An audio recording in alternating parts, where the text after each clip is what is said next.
Hello everybody, so how are we doing today? Alright. So, Section 230 is the Internet's First Amendment. Now both Republicans and Democrats want to take it away. I'll be handling mostly local news today. The world news well was a bit dry. Imagine for a moment the following series of online exchanges. This isn't a real conversation, but it's the sort of chaotic, revealing, and messy back and forth that could spread across the internet on any given day in 2019.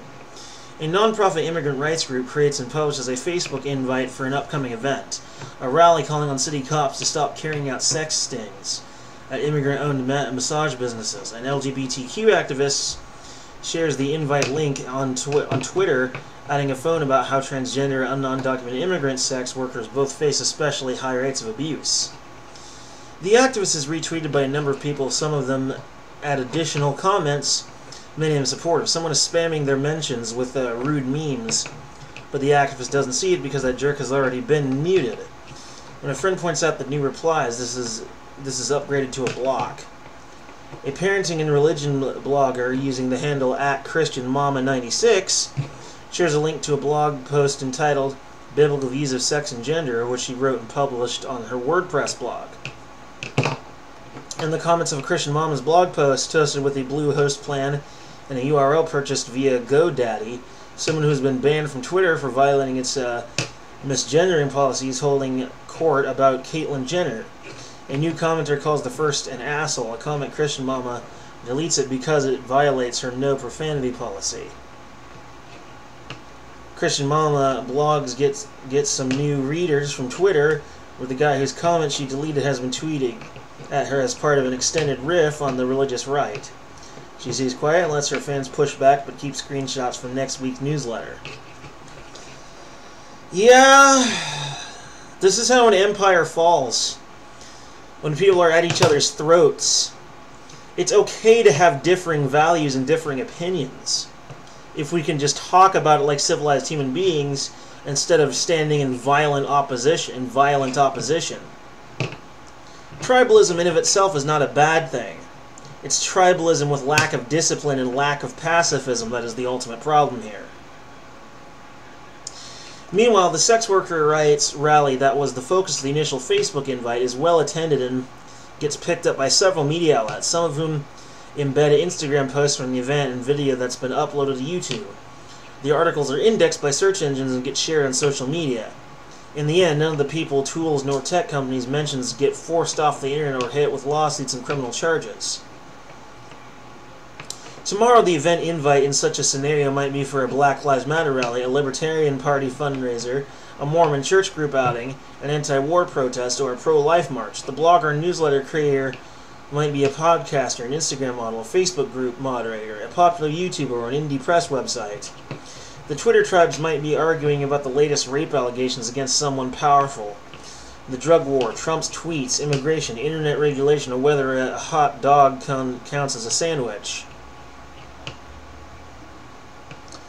These sorts of fictitious exchanges are probably no one's ideal of online speech. Like real-world conversations, they will frequently be unpredictable and uncontrollable and frustrating. Which is to say, they are something like the way people actually communicate online and off in a world without top-down government control of every utterance and interaction. People talk, argue, and disagree, sometimes in florid or outrageous terms, sometimes employing flat-out insults. It can be messy and irritating, outrageous and offensive, but also illuminating and informative the way free speech always is. At the end of the day, a diverse array of values and causes has space to coexist, and no faction gets to dictate the terms by which the entire internet has to play. It all is perfectly comfortable. Online there is room for everyone. Yes, including Antifa extremists and other wackos. I've seen the way people respond to Trump's tweets. The left has nothing but hate in its heart half the time. They're very angry, hateful, spiteful little jerks. And it's partly because I think the left has honestly been radicalized by liberal influencers and speakers. It has a lot to do with it. In the digital realm, that freedom is only possible because of a decades-old provision of the Communications Decency Act known as Section 230, signed into law by President Bill Clinton when both Democrats and Republicans were mostly worried about online indecency. It has enabled the Internet to flourish as a cultural and economic force. Widely misunderstood and widely misinterpreted, often because those with political ambitions and agendas, Section 230 is, at its core, about making the Internet safe for both innovation and individual free speech.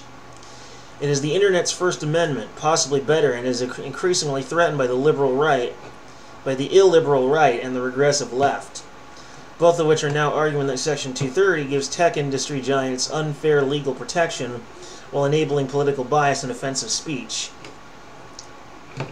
Ending or amending Section 230 would make life difficult just for Google, Facebook, Twitter, and the rest of today's biggest online platforms. Eroding the law would seriously jeopardize free speech for everyone, particularly marginalizing groups whose ideas don't sit easily with the mainstream. It would almost certainly kill upstarts trying to compete with the entrenched tech giants, and it would set dangerous precedents with ripple effects that extend to economic and cultural areas in the U.S. and around the world. As Senator Ron Wyden, one of the provision's initial sponsors, put it during a March 2018 debate on the Senate floor, in the absence of Section 230, the Internet as we know it would shrivel. Section 230 is one of the few bulwarks of liberal free speech and radically open discourse in a political area increasingly hostile to both.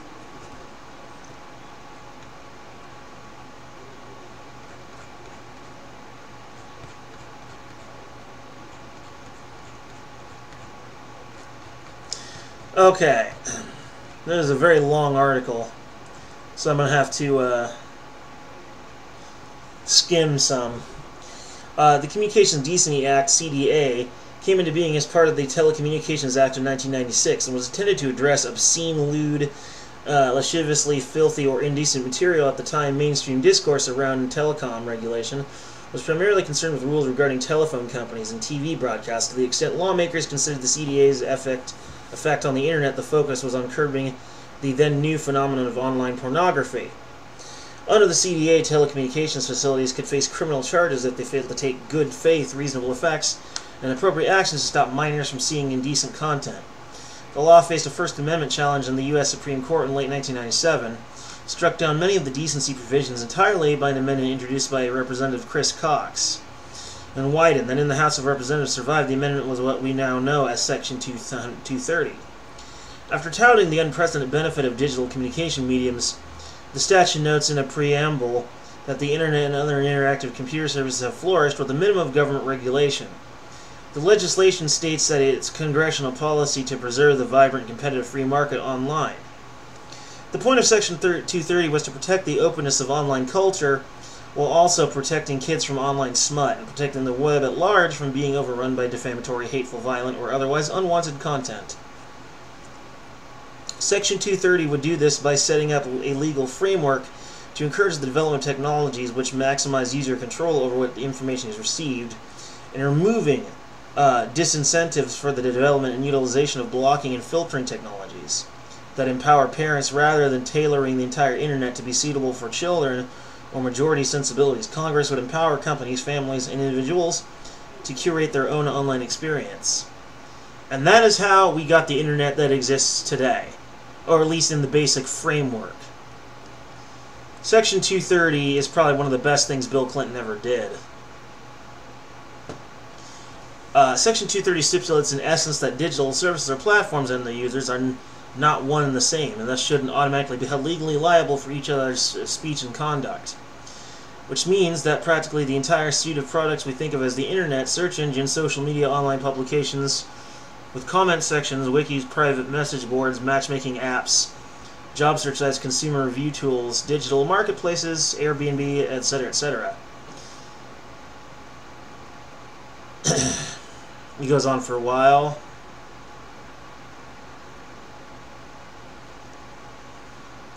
Anyway, pretty much everything on the Internet has benefited from the protections offered by Section 230. Without it, they would face extraordinary legal liability. A world without Section 230 could sink all but the biggest companies, or force them to severely curtail the speech of their users in order to avoid legal trouble. There are two parts of Section 230 that give it power. The first specifies, no provider or user of an interactive computer service shall be treated as the publisher or speaker of any information provided by another information content provider. The second part says voluntary and good faith attempts to filter out the some types of user content don't leave a company on the hook for all user content. Specifically, it protects a right to restrict access to or availability of material that the provider or user considers to be obscene, lewd, lascivious, filthy, excessively violent, harassing, or otherwise objectionable. Without that second provision, internet companies wishing to avoid trouble would be better off making no attempts to police user content, since doing so would open up to much greater legal liability and indecent and offensive material.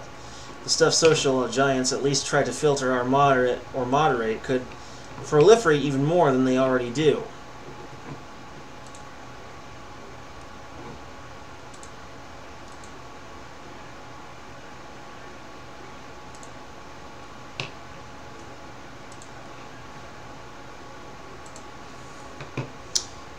Hold on.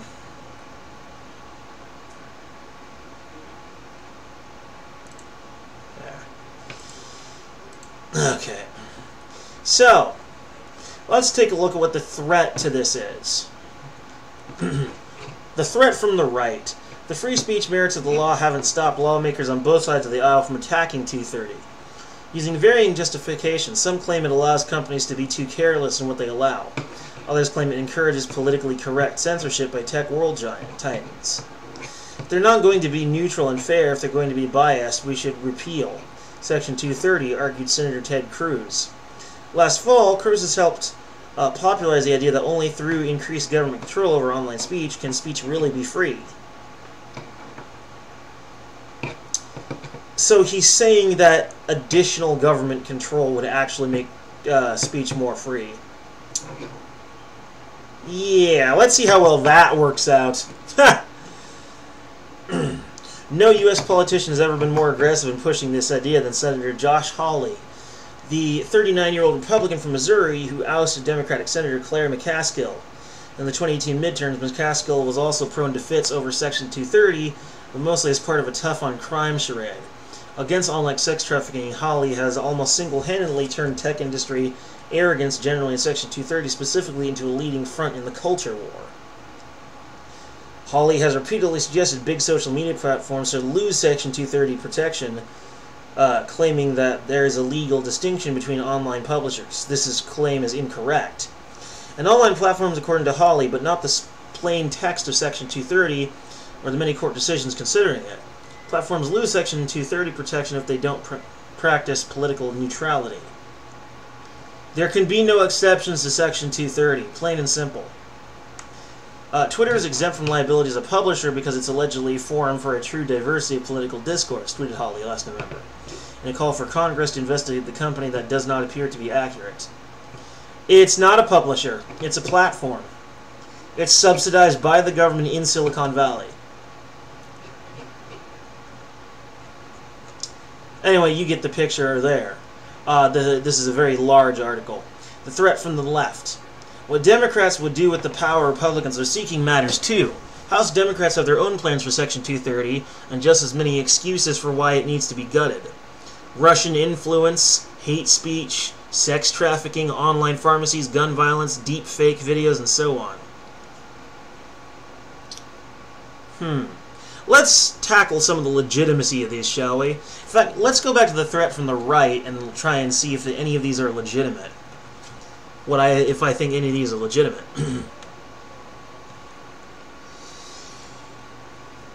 So, some claim it allows companies to be too careless in what they allow. Really? That would be like saying that the First Amendment, you could claim about the First Amendment that it allows people to be too careless about what they say. You could make that exact same argument, it would be bullshit, just the same.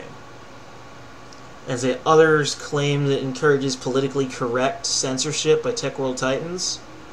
While it is true that these platforms do censor people in order to remain politically correct, that is their obligation if they're private companies. If they're not private companies, then they should be expected to follow certain laws and rules. That's probably about the only good argument they have, but that still doesn't make attacking or removing 230 necessary. The threat from the left. Let's see.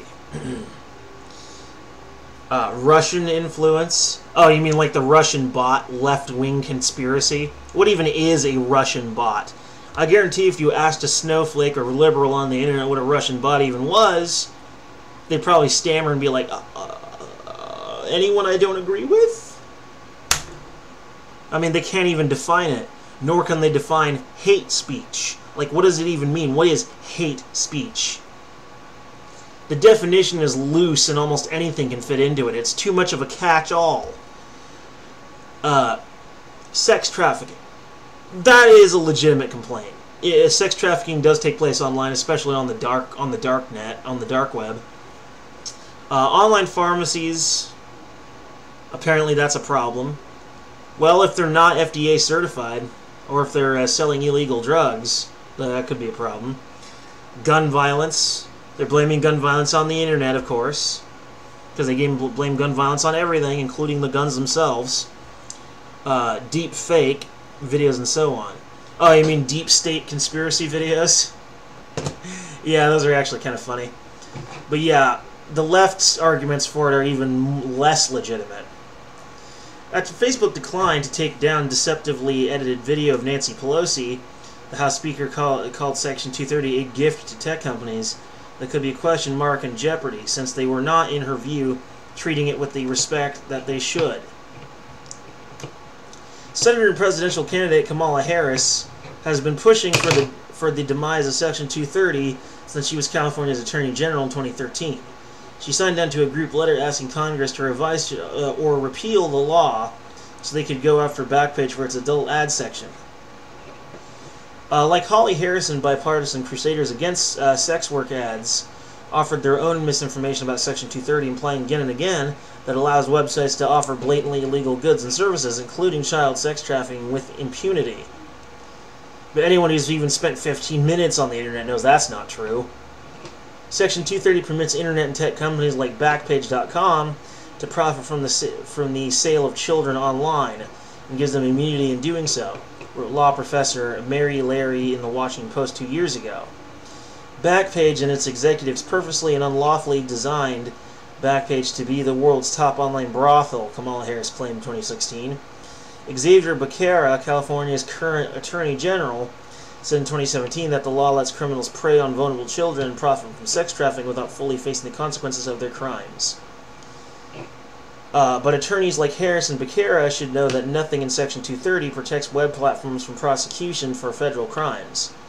In passing Section 230, Congress explicitly exempts federal criminal law from its purview, along with all intellectual property statutes and certain communications privacy laws.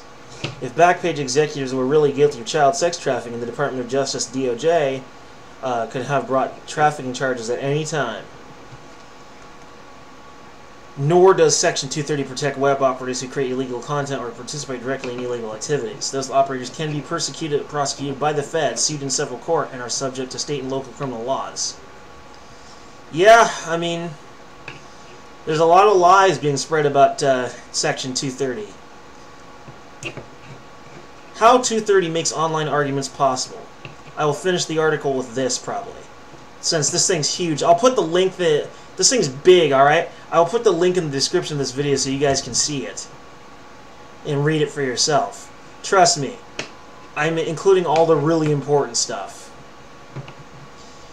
How 230 makes online argument possible. Let's go back to the hypothetical online arguments from the beginning. All of the characters involved benefit from Section 230 in crucial ways. Because of Section 230, digital platforms can permit some sex work content without fearing prosecution. Without it, any information by and about sex workers, including content essential to their health and safety, could trigger takedown alarms from skittish companies worried about running afoul of local vice laws. The same goes for content concerning non-commercial sexual romantic relationships, as well as stigmatized legal businesses like massage. Because of Section 230, bloggers and other independent content creators can moderate their own comment sections as they see fit, even if that means deleting content that's allowable elsewhere or vice versa. Big companies like Twitter can set their own moderation rules too, as well as provide users with customizable filtering tools. Meanwhile, blogging platforms, domain name providers, and web hosting companies needn't worry that all of this puts them at risk. Without Section 230, all sorts of behind-the-scenes web publishing and speech discrimination tools would be in legal jeopardy. Twitter could lose the many recent lawsuits from former users challenging their respective suspensions in court. An online community as large and small could lose the right to discriminate against disruptive, prurient, or otherwise objectionable content. Without Section 230, companies would thus be more likely to simply delete all user-flagged content, whether the report has merit or not, or at least immediately hide reported content as a review proceeds. It's easy to imagine massive backlogs of challenged content, much of it flagged strategically by bad actors for reasons having nothing to do with either safety or veracity. Silencing one's opponents would be easy. And that's probably what they want. Now, I'm not going to say that that's necessarily what they want, but they would stand a lot to gain from not having a Section 230 if censoring and browbeating was their aim. Which, that's more of a left-wing thing, but sometimes conservatives can do it too. I'm a conservative only in the fiscal sense, but I'm socially liberal. I mean, I'm a libertarian, actually. I believe in the free market, free and open market. I also believe in the free and open internet. I am very familiar with economic theory and Common Core ethics and civics. I mean, that's the standpoint I kind of come from on this. To some extent, Section 230 is a piece of civic law. It makes sure everything runs smoothly and without, too much adversity. With Section 230, internet procedures and how we treat each other is much more ethical and much more civilized. Without it, the internet would be a cavalcade of abuse and mistrust. Isn't the world like that enough already? Anyway,